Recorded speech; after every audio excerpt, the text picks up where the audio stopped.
Hello, and today I will be taking you through a how-to guide on how to cut.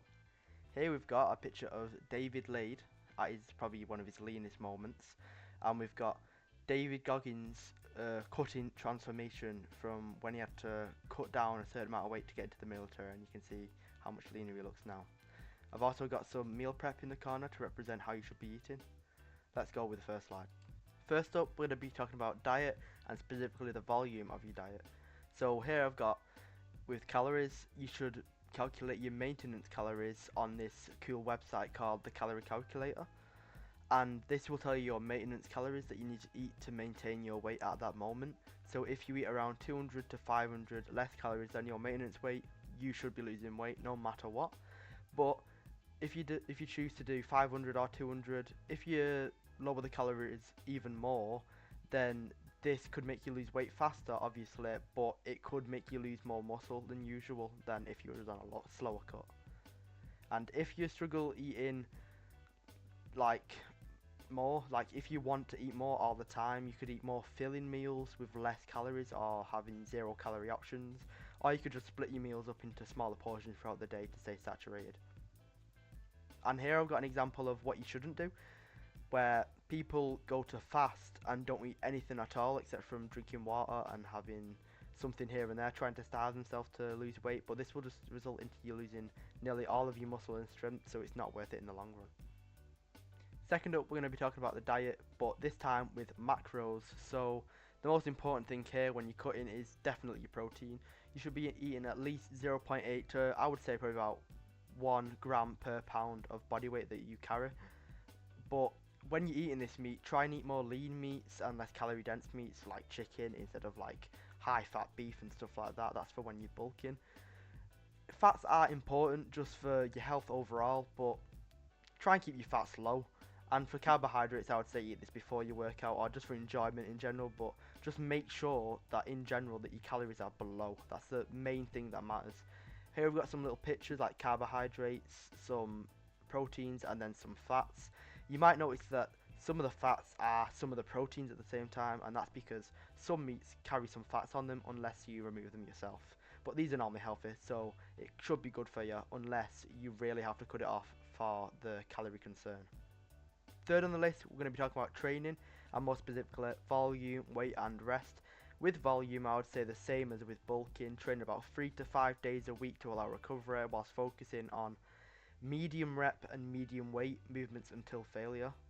So this basically means that you're not going to be having these high weight like 1 to 6 rep movements where you're just lifting as much weight as possible, but instead you're going to lower the weight back a little bit and just go to failure on that for higher reps instead. Not like absurdly higher reps like 20 plus, but around the like at least 6, probably up its way to 15 reps. With the weight, try and stick to about the same weight as you was when you was heavier on the bulk, but obviously this is just not achievable because as you lose mass, you're going to lose strength because, you know, mass moves mass. With the rest, instead of taking longer rest times like when you're on a bulk, you want to be taking medium rest times, so you don't want to be sat there for 4 minutes, you don't want to be sat there for 30 seconds either, but you want to be sat there for around about 2 minutes, I would say. Here's also some pictures of how to get strong, big and fit. Last time we went through strong and big, but this time it's more in the big and fit area, like I was saying. So you want to be doing 6 to upwards of 20 reps for movements like the lateral raise, but nothing else other than that. Next, we're going to be talking about cardio, and with this cardio, I would say you should be doing about 1 hour of intense cardio 3 to 5 times a week. But if you're not doing intense cardio, then you should probably be doing about every single day worth of cardio, maybe for 30 minutes, like something light, like walking or just doing like a light jog.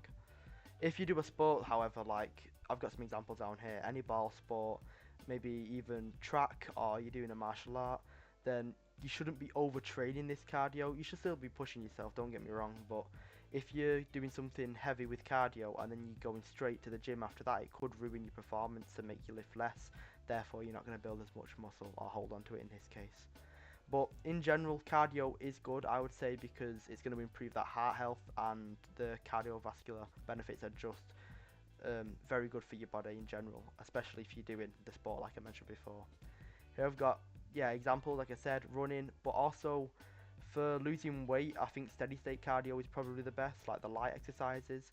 So here we've got the Stairmaster, personally my favourite. So you could just go on this for 30 minutes, not even really breaking a sweat, I would say anyway, but you're just going through the motion and eventually you're just going to burn all them calories away. Now the big question, should you actually cut in the first place? If you're looking to get lean, then absolutely yes. However, if you're like skinny fat or even anorexic, then you definitely should not cut, because the health problems that you'll get are just not worth getting a little bit leaner, because you have no muscle on your frame anyway, most likely if you're anorexic.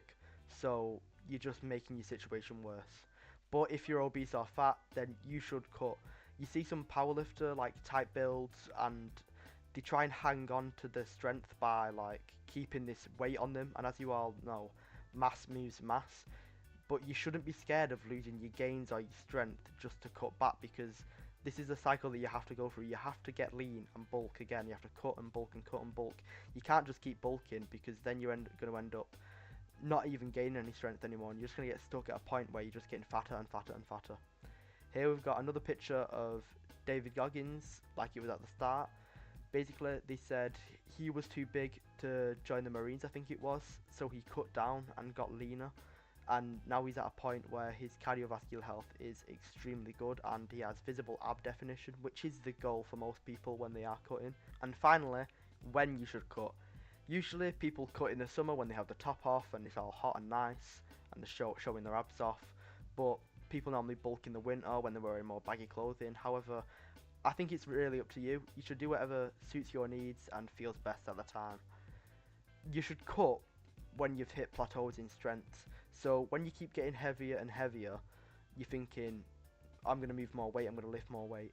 It does work up to a point, obviously that's what a bulk is for, but I would say when you start getting heavier and heavier and you're not making any strength gains, that's when you know you've hit the limit, I would say. So then you need to dial back a little bit and keep cutting, so then you can reach your baseline strength when you're lean, and then start again and build on top of that.